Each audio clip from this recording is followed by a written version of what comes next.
the books that I planned on reading in the past 2 months or so. And well, these are the books that I actually read in the past 2 months. I'd say I was a tad bit ambitious about my reading goal. In my defense, I was in a reading slump for quite some time, and I think I'm still in that reading slump, unfortunately. We have 1, 2, 3, 4, 5, 6, 7, 8. 1, 2, 3, 4, 5, 6, 7, 8. 6, 7, 8. What am I doing? Sorry. We are going to go through all of these 8 books, and I'm gonna tell you what I liked, what I didn't like, so we're just gonna review them. First and foremost, I picked up a book I've been expecting for a while now. I didn't really talk a lot about it in my shorts, maybe just once, but that book is Just Friends by Haley Pham.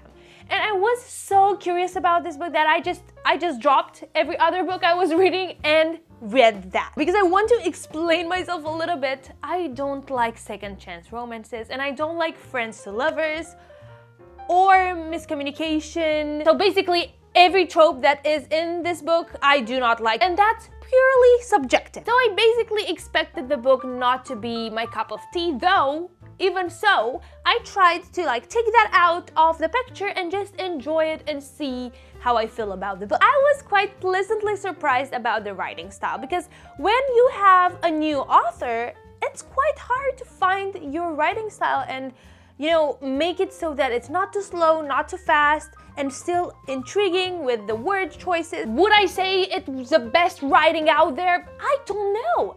But it wasn't a bad writing at all. I didn't feel like it was clunky or anything like that, honestly. The whole idea of the book is that we have the FMC, whose name I forgot. And she ends up back in her hometown because her aunt is sick. In her hometown, there's also her ex-best friend and ex-boyfriend for a little while. And the dynamic between the two, it's really weird in the beginning. We have friends to not friends to friends to lovers. Letting aside my trope preference, I feel like this is a comforting type of book. A little bit generic when it comes to the plot, but still a lot of books are like that and a lot of people enjoy it. If there's one thing I really didn't like, was that the FMC was slightly unlikable in certain situations. She was straight up rude sometimes, and even though I was reading from her point of view, I wasn't on her side in those particular situations. The character definitely had preconceptions about what it is to be successful and would view certain people as maybe lower than her because of where they find themselves in their lives. That's okay if the character changes throughout the book, but I don't feel like that changed all that much. That's just one thing I noticed and stood out to me. Now, would I recommend this book? Yes, if you don't mind the tropes. But if you have a similar preference to me when it comes to tropes, then no. Miscommunication is the stepping stone of this book. It literally drives the plot forward. And I personally really dislike that. And I feel like it's a little bit tiresome at some point. I'm like, can we just talk and figure it out like adults? You know what I mean? But again, it's more about preference here. With the rating, I'm gonna ignore the reason I picked up the book and the fact that I don't like the tropes, and if I'm just seeing the story as it is, I think I'd give it about 3 stars or so. If you are an Emily Henry fan, then I think you will also like Haley's book. Next we have Killer Instinct, and once I picked this up, I was instantly reminded of how I felt when I was reading The Natural. Still fast-paced, we have the YA thriller you are used to, other crimes, other things going on, but we are learning much more about the main characters, about Dean and his name? Michael.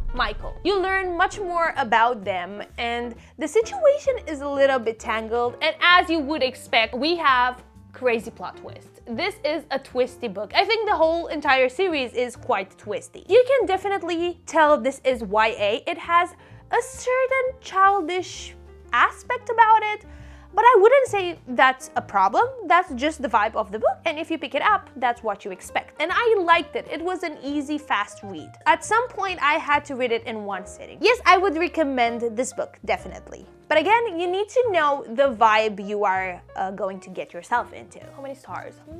Let's say 4 stars. yeah, I'm just gonna start by saying this is an absolute 5-star read. I watched the movie as I've been yapping on the internet about. I loved the movie with all my heart. I cried my eyes out in the theater when I watched it. It is just on a different level. I loved Interstellar. I love all space-related movies and science fiction, and Interstellar is one of my absolute favorite movies. And this is on the same spot. I think it's even higher because it has this very emotional aspect about it, and it's also very funny at the same time. So it is a mix of everything I love. The movie and the book have totally different vibes. The book has much more science. You really understand how the main character gets to the conclusions he gets to. This is about a teacher that ends up being sent into space so that he can save the world, but he's not going to do that alone. That's the plot, let's say. I'm not gonna tell you anything else. But if I'm looking for something I disliked, I'd say that Rocky, the alien, was slightly portrayed in an infantilizing way. I'm not sure if I'm using that correctly. It sort of gave me the feeling that it was being described a little bit as a dog, honestly. Like, you know, a friend, but slightly like a dog, which I didn't really like. But at the same time, they had to create a connection with an alien that was strong enough for you to feel very invested. I think it leaned on something that is very dear to us, and you know, your dog is very dear to you, but I would have wanted something a little bit different. But again, it's not that big of a deal. When you watch the movie or read the book, you'll see it's not really in a bad way. But apart from that, even so, with that, this is an absolute 5-star. But be aware that this is not as emotional as the movie. I feel like it's a must to read the book and watch the movie, and I'd watch the movie first. I definitely recommend this. I don't know if you remember this book. I tried to give the Vampire Diaries book series a try.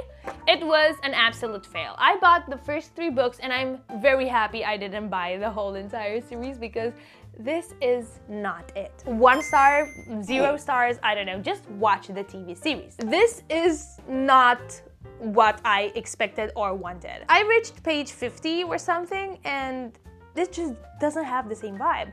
All the characters have different personalities, but in the sense that they are mixed up. Elena acts like Caroline did in the beginning, but even more annoying. It feels very, very childish, but not in a good way. I literally couldn't even get into, you know, the pulp of the book so I can see more of how it is, but I'm not really curious anymore.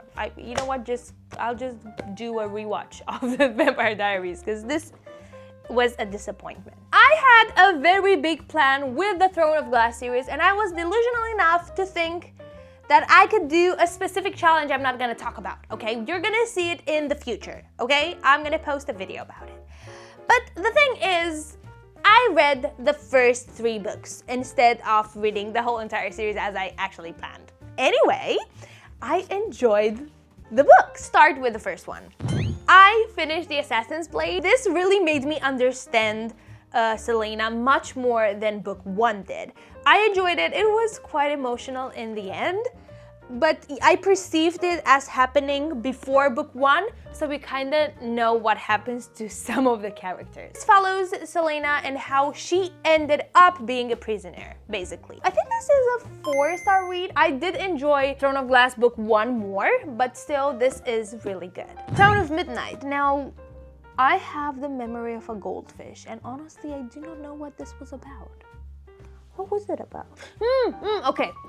I enjoyed this one. We got a glimpse into Dorian's and Kale's lives much more, and a lot of things happen in here too. We find out some really crazy things about Selena, okay? Not gonna get into it, but after finishing this book, the stakes get so much higher. This was a 4.5 star. I really enjoyed reading it, and I read it in 1 day.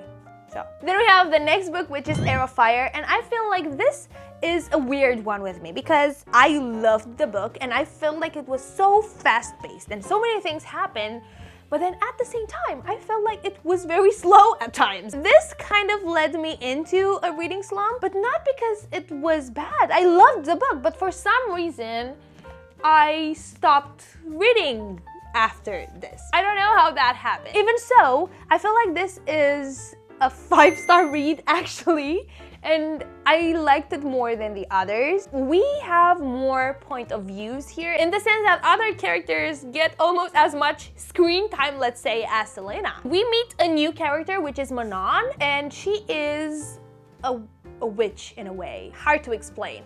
Even so, I didn't really like reading from her point of view at the beginning, and I just wanted to get over her chapters, but then slowly I was like, oh my god, she is such a badass. I want to read more and more. And right now, I like Selena and Manon just as much. They are such great characters. And let me just point out the fact that Rowan is for sure very interesting, and I might need to get a picture of him too. This book ends in a very weird way. I feel like I do not know what's going to happen. We are at the edge of the cliff, let's say. That's how the ending of this book feels. After reading the first 4 books in the Throne of Glass series, I feel like this is definitely a series that you ease into and love even more with each book. I was much more invested in the ACOTAR series from the very beginning, and still I like the ACOTAR series more,